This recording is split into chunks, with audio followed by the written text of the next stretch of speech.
Welcome back, Vol here. We're on to game 2 and it's Cassius.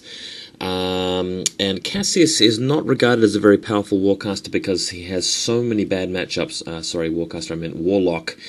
Cassius's tree is a real liability, terrible against Legion of Everblight. If they ignore stealth and so forth, very, very bad.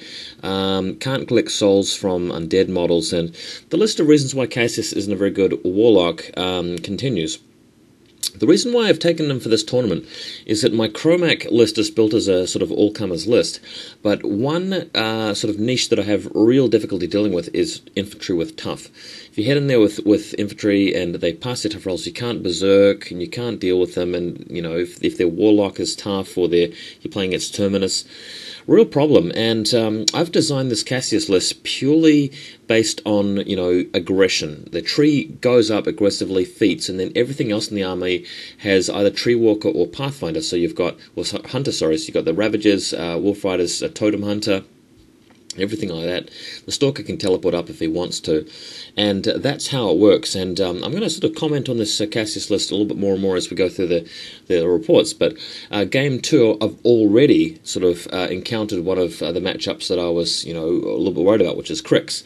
And this particular Crix opponent has Crow's Cutthroats. He has, Bane Thralls with no UA. He's got the Scrap Thralls, McThralls, sorry. So, Cassius is actually looking pretty good for this.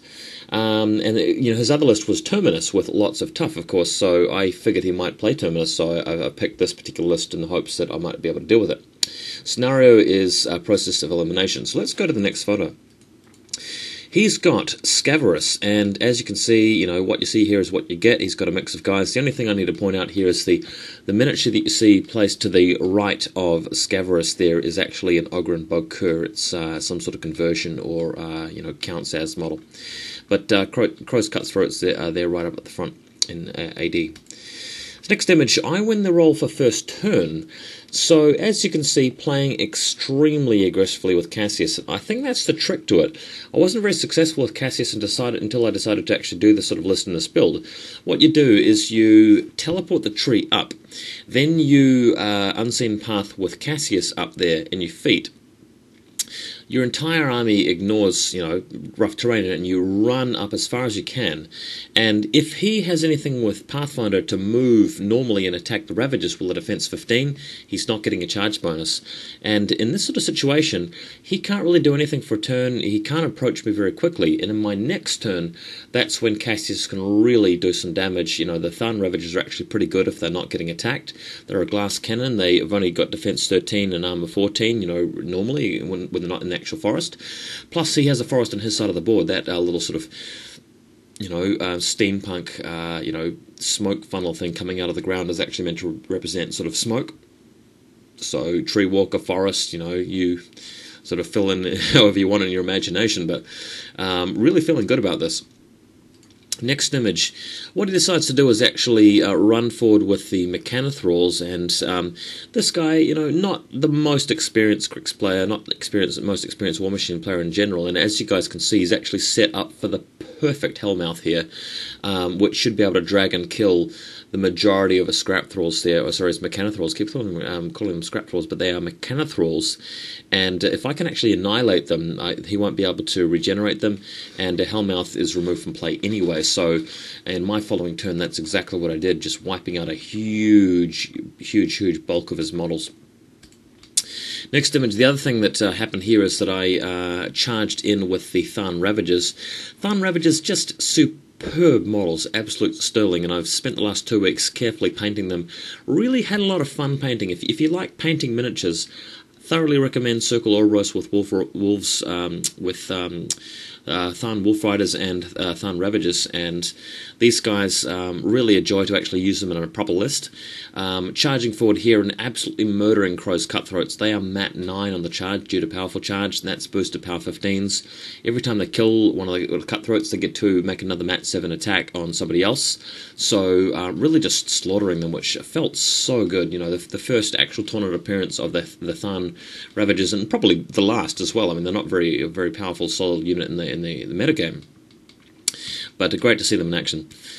Next image, here's the finale, the finish up of my turn. I've actually used the Wolfriders to assault and actually kill a whole bunch of guys. All of Crow's Cutthroats are dead, and the prey target is now shifted to the Bane Thralls and to the Arc Node to the left, which the Totem Hunter is attacking.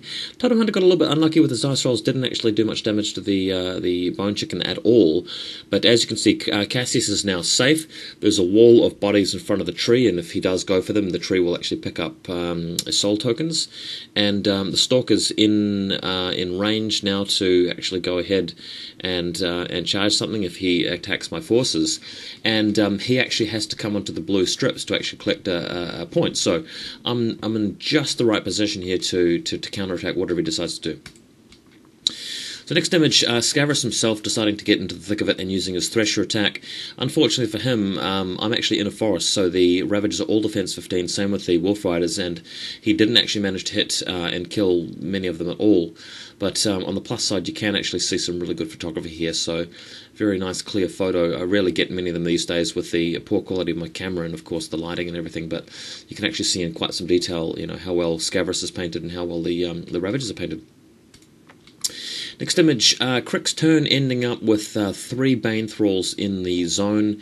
We've got a Warwitch in there as well, and Scaverous just in combat, and not actually managed to get many kills here because the defense of my stuff's so high, and it did allow me to pick up 1 control point from one of these zones at some stage. Actually, no, this was his turn 2, can't quite remember. His turn 1, can't quite remember. But at any rate, the game's not over yet. Next image, circle follow-up turn from left to right. Totem Hunter still engaged with the Arc Node, hasn't quite destroyed it yet, although he's making some progress.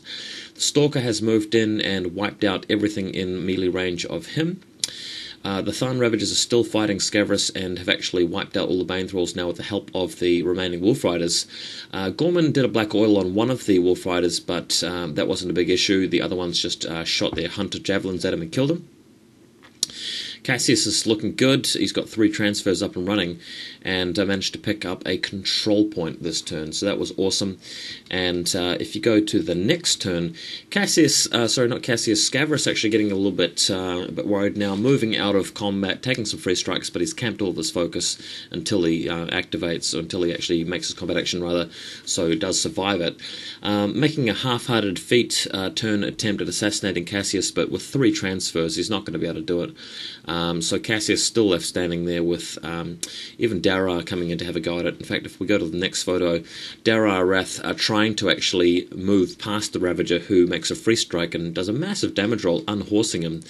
But that was it. After that, I scored another control point automatically just by moving into the other zone, and picked up 2 control points for a win. So very satisfying to get a win with Cassius. As you guys can see, Cassius is actually a viable caster. If you get the right matchup, if you get the right list, you plan properly, he's actually pretty fun. And more on Cassius soon, because we're going to have some more games with Cassius coming up. For all Cassius fans, a rare treat. See you guys shortly.